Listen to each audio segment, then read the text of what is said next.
Coucou, je vais faire avec vous un bracelet pompon, voilà.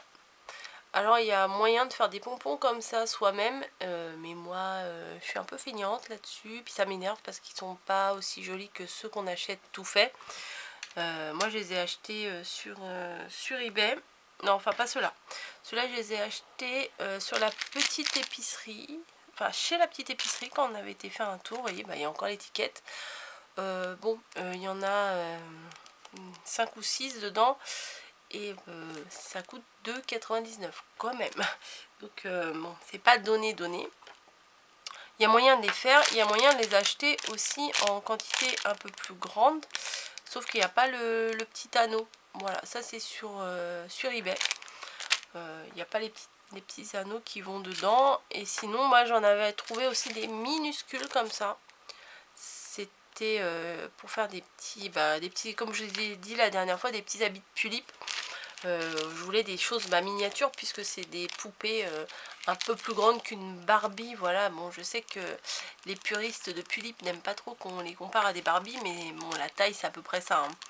Voilà, et ça c'était parfait parce qu'ils sont tout petits, ils sont tout formés et c'est idéal pour faire pour agrémenter les habits. Mais je ne m'en suis jamais servi. On peut trouver aussi des petits éléments comme ça. Et comme ça, sur eBay, il y a des fournitures enfin formidables. Par contre, les liens, je vous l'ai dit, hein, bon, c'est la dernière fois que je vais le dire, parce que sinon je vais vous embêter avec ça. C'est que les liens, je ne les ai plus. C'est que moi, j'achète au coup de cœur. Quand je me balade sur eBay, je passe d'un fournisseur à l'autre, d'un produit à l'autre et voilà, et j'y passe énormément de temps. Donc allez-y sur eBay, baladez-vous sur eBay, vous allez tomber de boutique en boutique, de fourniture en fourniture, et vous allez découvrir des choses que vous ne soupçonniez même pas que ça existait, quoi. Moi j'ai fait de très jolies découvertes sur eBay, mais il faut dire que j'y ai passé des heures et des heures. Et au coup de cœur, j'ai acheté des choses que je me suis dit ça me servira plus tard. Et bah voilà, ça me sert aujourd'hui, c'est parfait. Donc un petit bracelet fait avec les micro pompons, là je les appelle comme ça, moi c'est mini micro pompons. Ça fait, bon, c'est quand même très fin comme pompon, mais bon ça passe. Voilà, c'est pas trop voyant. Voilà, je vais pas vous mettre, on peut trouver aussi des jolis pompons comme ça sur les sites, voilà. Mais je vais pas mettre ça au bracelet, hein, c'est un peu énorme. Donc on trouve des super choses. Et tout ça pour en revenir au sujet de la vidéo, c'est qu'on va faire un bracelet ensemble. Voilà, un petit bracelet tout simple avec un seul pompon. Voilà, ça se fait beaucoup, ça se faisait beaucoup déjà l'été dernier. Ça se refait encore cette année en blanc comme ça fait très bohème, j'aime beaucoup. Voilà, il aurait fallu un petit peu des perles en bois avec, ça aurait été sympa. Mais là, j'en avais pas qui s'accordent avec, ça faisait pas terrible. Donc là, j'ai pris des perles qu'il y avait dans les... Ça, c'était vendu pas dans des boîtes carrées comme ça, c'est chez Action, des grands tubes. Voilà, où il y avait plein de perles dedans. J'avais acheté ça l'année dernière, ou il y a 2 ans, chez Action, je me rappelle plus trop. Donc j'ai sélectionné celles qui sont un peu poudrées, je les aime beaucoup, celles-ci. La dernière fois, l'autre bracelet, j'avais pris du fil élastique comme ça, très fin et transparent. Mais là, vu que les perles sont un peu plus grosses et j'ai envie que ça soit peut-être un peu plus, je sais pas, un peu plus solide. Parce que là, c'est avec les perles, le fil transparent. Bon, après, faut pas tirer dessus comme une brute, hein. C'est fragile, ça reste du fait main, hein. J'ai pris du fil comme ça. Je l'avais acheté chez Flying Tiger. Voilà. Il est 1 mm d'épaisseur et il y en avait 6 mètres. Donc comme la dernière fois, je ne coupe pas mon fil, je le laisse sur la, enfin ça c'est pas une bobine, mais sur la, on va dire une bobine, hein, quand même. Et on va mettre des perles, voilà. Donc on va mettre des perles. J'aurais pu les mettre avant, mais celles-ci elles sont grosses, elles sont faciles à mettre. C'est assez, ça va être assez rapide à faire. J'ai également cherché comment, ah, il y a un cheveu ou un... Ouais, un petit cheveu, j'aime pas ça. Comment faire la fermeture. Donc je vais faire exactement la même chose qu'avec le petit fil transparent.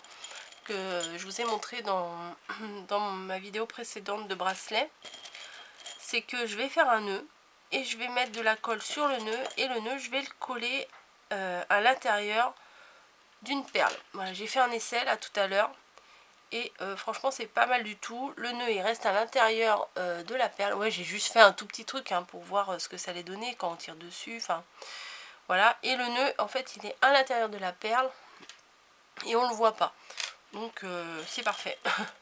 Franchement c'est parfait. Et je vais prendre ces petits pompons là, voilà, j'avais acheté à la petite épicerie aussi. Je crois que j'avais pris des blancs, ouais j'avais pris que ça, ouais. Ouais, je crois que j'avais que ça. Des blancs et des roses poudrés. Bon bah c'est du basique hein. C'est des couleurs qui vont avec tout. Et puis en fait, à 2,99 en fait on prend pas toutes les couleurs hein. Il n'y a pas énormément de pompons dedans. Donc l'avantage de mon astuce, je vais vous la redonner si vous n'avez pas vu l'autre vidéo, c'est que j'ai mis un morceau de masking tape de la taille qu'il me faut pour faire un bracelet. Donc voilà, je me pose dessus et je vois s'il faut rajouter des perles ou pas. Ça c'est top, c'est pratique, et ça a fait gagner un peu de temps. Parce que comme je vous ai dit dans l'autre vidéo, si je m'amuse à faire un nœud pas trop fort sur le bracelet, que je vérifie autour de mon poignet si ça va, le défaire, oh non, là c'est beaucoup plus facile, on regarde et ça passe tout seul quoi. Hop. Bon, on va peut-être mettre la petite breloque là, le pompon.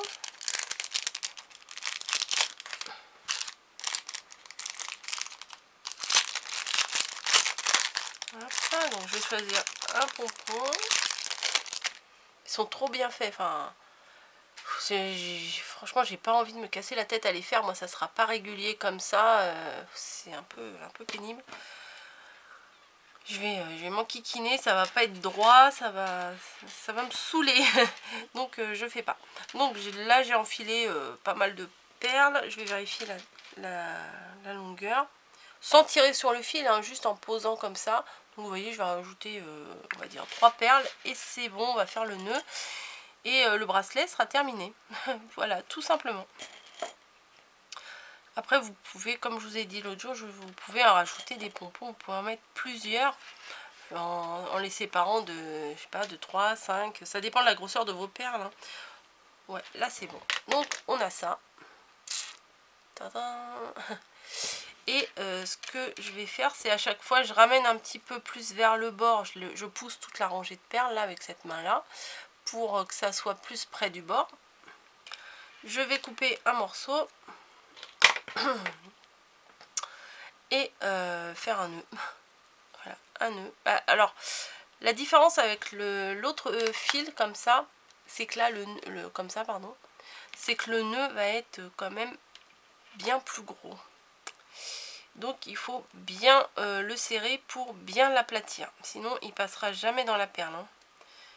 Alors hop, bon, là je le défais parce que il s'est un peu desserré de la base. Donc du coup ça l'a détendu un peu. Donc un premier nœud que je serre, mais pas trop pour laisser l'élasticité. Parce que si vous serrez trop fort, bah, l'élastique, tout le reste de l'élastique va être tendu. Et vous pourrez plus il n'y aura plus d'élasticité à l'élastique. Enfin je sais pas si ça se dit, mais ouais si sûrement. Donc je vais en faire un troisième par sécurité. Voilà, hop, j'espère qu'il va bien passer en dessous. Je vérifie d'abord. Ouais, en forçant un peu il va passer. Donc je prends ma colle, tac, j'ai mis un petit bout fin, voilà, pour avoir plus de précision. Je tire les perles de chaque côté pour pouvoir avoir juste le nœud là sur mon doigt, et je mets de la colle partout. Bon, on en a sur les doigts mais ça se lave hein. Ça sèche, et je découpe. Alors si vous n'avez pas de colle, vous pouvez mettre aussi du vernis, voilà, du vernis transparent. Ça va tenir les bouts de colle. Alors pourquoi je mets de la colle? C'est parce que avec l'usure, les petits nœuds ils vont se défaire. Et le bracelet, bah, il va être défait aussi. Allez, hop, je vais forcer pour le mettre à l'intérieur. Voilà, vous voyez, il est passé à l'intérieur de celui-ci. Comme ça, la colle, bon, elle est encore mouillée là, mais après la colle, elle va sécher. Et le nœud, on ne le verra jamais. Voilà, il restera dans la perle. Voilà. Donc ça fait un petit bracelet comme ceci. Moi, je trouve que pour l'été, c'est vraiment bien. Voilà. Sur une peau bronzée, là, ça va faire super joli. Hop. Voilà, donc on peut, après on se les place comme on veut, hein, les pompons. C'est sympa. Enfin moi je trouve ça sympa, c'est facile à faire et je trouve que ça fait vraiment son petit effet quoi. Voilà, mon petit tuto est terminé. Comme d'habitude, ça a pris le double de temps que ça aurait dû prendre. Mais voilà, bah, c'est comme ça ici. Hein. Bon allez, je vous laisse. À bonne création. Et je vous dis à très très bientôt dans certainement un autre tuto de bracelet. Puisque comme je vous ai dit, je suis à fond dedans. Enfin à fond. Je suis dedans pour le moment et j'aime bien ça. Voilà, allez, je vous fais des bisous. Je vous dis à très bientôt.